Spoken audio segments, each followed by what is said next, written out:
jot na ma wax ndax duma complice kan mooy ànd ak justice bu indigne fàtte xaju fi ndax li taxoon ñu fal la amoon yaakaar mu ceen ju melu koro nga fi indi delloo ñu suñu nguur delloo ñu suñu réew delloo ñu suñu piis amoo lu jënd néew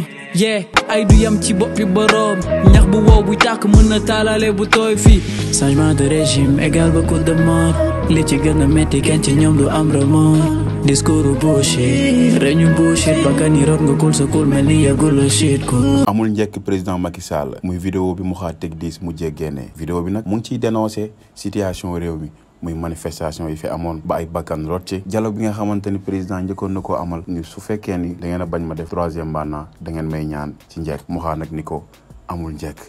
gars yi dem nañ ngeen seetaan vidéo mu xaar teg 10 ngeen seetaan ko déglu parole aussi parce que résumé na li nga xamante ni moo am ci réew mi jamono ji di ko doxee. Wally Ballago Seck ginnaaw bi nga xamante ni coow lu bëri amoon na ci ginnaaw bi nga xamante ni daf doon tëgg concert Paris mu fommoon ko tombanteeg dëkk bi ay manifestation amoon ci ay bakkan rot ci ñu bëri nag di ñaawlu ni Wally warul def concert bi nga xamante ni Paris la ko doon defee ba am ñu doon saboté mais ginnaaw bi concert bi réussir Wally nag bi mu ñëwee teewul ba tey coow li topp ko même invité woon nañ ko 2STV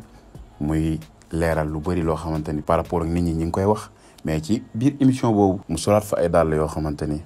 nee nañ couleuru arc-en-ciel la muy dàll yi ngeen gis ni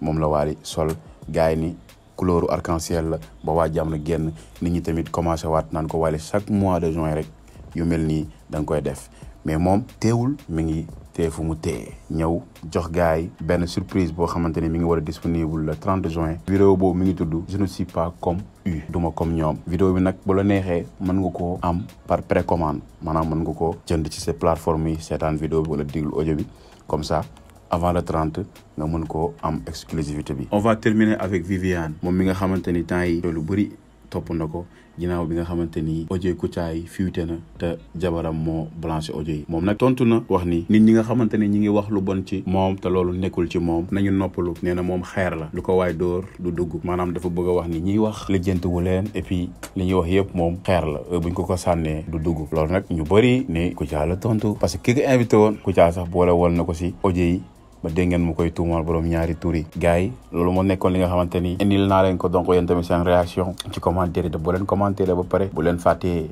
abonné yéen ñuy doog a dugg ci chaîne bi te boo leen abonné ba pare ngeen ba seen cloche notification ba vidéo buñ dugal ni mun ko am